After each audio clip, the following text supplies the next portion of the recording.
Hello, live Bradford fans. We are very, very privileged, feel very honoured. We're in the company of an amazing new MP for Bradford West, Naz Shah. Hello, Naz. Hi. How are you? I'm really well, thank How's it going in London at the moment? Well, I'm not in London. I'm enjoying recess at the minute, so Bradford based, which is really good. Okay, and how long is recess? Recess is all summer, so I'm back in London in September. So, Right. yeah. So there's no MPs convening in Parliament? No, Parliament is in recess, so it resumes on the 5th of September. Okay, great. And have you made a lot of friends in the House of Commons? Lots really, yeah. We've got across the house because I've got. First of all, it was really easy to make friends because lots of people are very happy on my win across the parties. And secondly, you get to know people and you build relationships. So yeah, lots of nice people down there. Yeah. So who would you say, have you met any of the Bradford MPs down there, the Shipley, the Keithley? Yeah, all regularly, the MPG? Yeah? regularly. We don't share the voting lobby, naturally speaking, but yes. So our Labour MPs, obviously we work together. One of our Labour MPs is a regional whip, and the other one's in the shadow cabinet. So yes, and Yeah, well, we're delighted because it's great because you come from obviously an Asian background and Asian heritage, and we haven't had in Bradford West, to my knowledge, a female MP in Bradford West. Am I correct? Well, I'm certainly the only Muslim woman female MP in the whole of Yorkshire and Humber. But we did have a BME Labour MP who was in the late Marsha Singh, who used to be the MP for Bradford West before he died a few years ago. So yes, we did have Marsha, but definitely the first female. The first Asian female, fantastic. Very, very delighted. So how many years are you going to serve in your first term as MP? Is it 2020? Yes, 2020 for re-election. Okay, great. So how much time do you spend in London then, and how much time do you spend in Bradford? Do you share it? Is it? Do you get the balance right? Oh, there's no such thing as balance in politics. So I'm usually in London from Monday to Thursday, if not Monday to Wednesday for definite, when the House is sitting, unless I have something which is really important here. And usually I'm in Bradford on Fridays, and Fridays is usually my office day, and then obviously weekends I'm in Bradford. Okay, fantastic. Well, I'm just going to touch on an issue which I think is dear to your heart, and which you deserve a lot of praise for. Mental health, that's something that you're really passionate and dear to your heart, isn't it, Naz? Yes, I used to chair a mental health charity, Shared Voice of Bradford, long time ago. Long time ago, fantastic. And how was that? I mean, you've obviously dealing with very, very vulnerable people, very sensitive people. So did that sort of shape your character before entering politics? I think my character was shaped by lots of life events for me personally speaking. Mental health, I used to be a Samaritan, so I have got a huge interest in mental health. And I think mental health, when it comes to the BME community, is a taboo subject. So for example, there isn't a word for depression in Urdu, and there are services which are not necessarily culturally appropriate. So there's a big challenge in terms of the overrepresentation of mental health service users being from BME background, but actually the services not being necessarily reflective or culturally competent or ready for those members of our communities. So there's been lots of work done in Bradford and nationally around addressing some of them inequalities, and the subject of mental health being a taboo subject. So yes, it is something that's very close to me. Yeah, and after maybe, obviously we want a long political career. Do you envisage, do you hope for a long political career then, as standing for the issues that are dear to your constituents and dear to you as well? Well, the politics is very, to be a good politician, somebody said to me, I used to say I was never a politician, I was an activist, and somebody said actually what politics is about what's inside you and what you stand for. So in terms of having a long career in politics, whether I'm a member of Parliament or not, I've got a huge history in politics by that standard, and I will continue to hopefully be in the area of human rights and inequalities, to address inequalities and leadership, so using my leadership. So in that respect, yes, I'm in it for the long haul. Whether that's through mainstream politics or activism, or that depends on how things pan out over the next few years, 5 years, 10 years. It's things change. Yeah, I think politics, as someone once said, perhaps, Naz, a week is a long time in politics. So a day is a long time. A day is a long time, is it? Rather you than us, but we're very happy that you're obviously advocating for us. in London in the House of Commons. I'm sure you've done you've been part of some amazing projects already, and I guess you have a really unique insight into Bradford West and the Bradford district now. Yeah, it gives you opportunities. It's a huge privilege. It's a huge honour to be representing people. It's a huge responsibility for people to place their trust in you, and you have to do what you can which is right by them, exercising your own judgment, and that's a huge responsibility, a huge position of power and leadership, which needs that respect and honour, and you must respect that, and being true to who you are whilst doing your job right.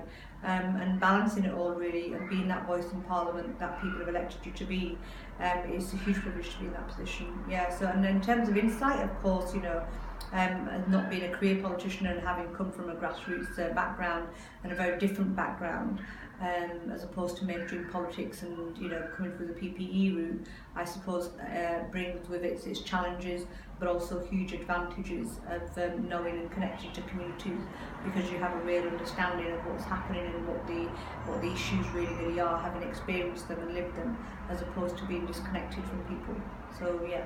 Okay, thank you, Naz. And obviously, I guess you were raised. You were raised by family in the Bradford West constituency. Is that Absolutely, correct? born in Bradford West. Yes, and the majority of my life in Bradford West. Majority of your life. Okay, that's fantastic. And I mean, just moving on slightly, the National Media Museum. There's a project going on there. MP Philip Davies said.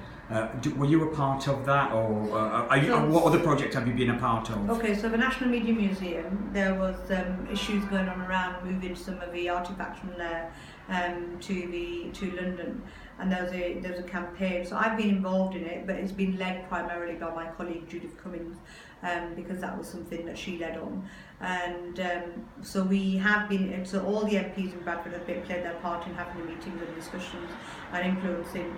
And meeting with so I've certainly written out letters, and I've certainly met with people. Yes, I have been involved in that project. Yeah, because the National Media Museum did they once have is it the largest or the second largest screen in Europe or something? Many years ago. At one time it was the largest screen in Europe, yes. Yeah. And the screen has now been updated, so it's quite the screen is very fit for purpose and up to scratch and modern now. Exactly. Well, I mean, we weren't just voted Bradford City of Film a few years ago for nothing. Okay, cool. So quickly, do you want to tell everybody how often you hold surgeries and where you are located? Because we're in your office today, aren't we? Yes, we are. My office is in West Riding House. On Cheapside in Bradford, BD1, just a bit further up from the Midland Hotel, or opposite Foster Square Station, for people who know Foster Square.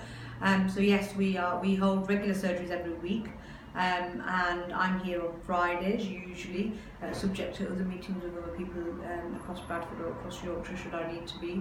I've got a full staff team here. I have a member of staff in London, who does my parliamentary questions, etc., who's my parliamentary advisor, and then I have a team here who do my local work and my casework, and I've got some fantastic people who work and do the work here, really are. So we've got people who do lots of and the queries are varied from benefits to immigration, to whenever there's a process that isn't being followed, and usually the last resort is where people turn to the MPs. Yeah, at Alive Bradford, we're a bit concerned about Broadway because the footfall, according to the clients in there, it's not as much as we were hoping. Obviously, Broadway was a long-held dream and ambition of the city folk, and with the fact that there's not enough footfall in there, Jeff Baines, one of our clients at Alive Bradford, did leave recently, and that was in the T&A. What do you think can be done to increase the level and flow of footfall really through the Broadway? I think one of it is that some of it, there's lots of different things that need to happen. So one of it is about the government needs to give commitment to developing Bradford. So the minute we opened Broadway, and then the HMRC making the announcement that they were going to move the HMRC didn't do us any favours, didn't do us any justice. So I think there has to be that political will nationally about the whole idea of a northern powerhouse, and that Bradford is at the heart of those conversations and not a little brother to other major cities. So I think those conversations need to happen, and I'm certainly taking part in them. And then there's the whole idea of infrastructure support around Bradford, particularly around transport infrastructure. And some of that is the conversations we're having about HS3, making sure that there's a high-speed rail link comes to Bradford and it just doesn't pass by Bradford. That it actually does have a stop here. So there's all those conversations to be had, and those are long-term development things. And then is to redevelop the end of Bradford, the top end of town, because it's all in my constituency. I'm blessed to have it in my constituency, so there has to be them conversations. So some of it is about infrastructure development, transport development, and the culture of Bradford as a forward-thinking city and moving in the right direction. And given that Broadway is in your constituency, Naz, what would you tell the folk in neighbouring cities, or even the demographic of Bradford, who at weekends might choose to shop outside of nearby cities and towns? Why we've got enough in Bradford, haven't we, to really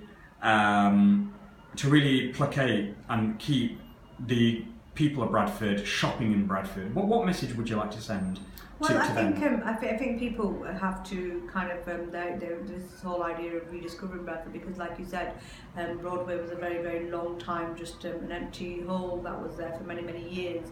And I think there has to be that whole people need to start using their own city centre again. And that slowly is happening. That is, people where they would go over to the Trinity, to Trafford, etc. For shopping, naturally they would go there. Now rediscovering what we have on our very own doorstep. So there is that continuous engagement to be had, which is happening. Thank you. And finally, Naz, obviously, like Bradford, we do promote businesses, causes, charities.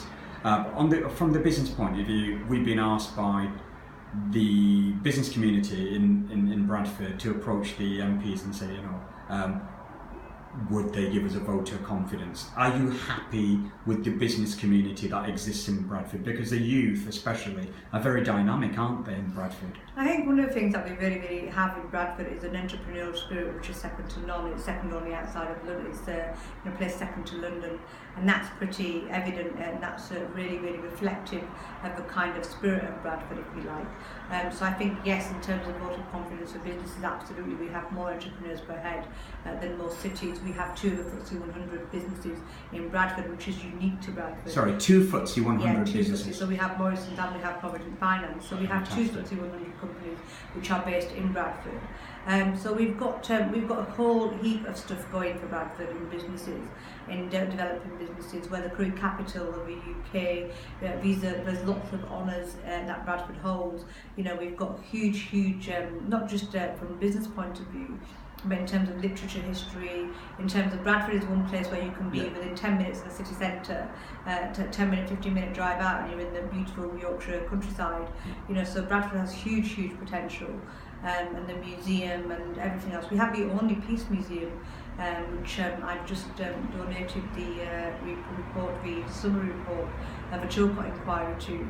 My copy to the Peace Museum, and if you look at that, there's things that we have in, we've got the best park, we've got Cartwright Park, Cartwright Hall, Manningham Park, Lister Park, that's in my constituency. So yes, we've got some phenomenal stuff. We've got City Park, again, City Park, my little boy's fallen in love with City Park because he just loves the water and everything else. But it's a real community spirit in Bradford City Centre and in what Bradford has to offer. And it was voted as one of the best places only recently, and it was you can find that on my Facebook, why people should live in Bradford. So in terms of diversity, we're a city of sanctuary, we've done phenomenally as a city, and the spirit of the city.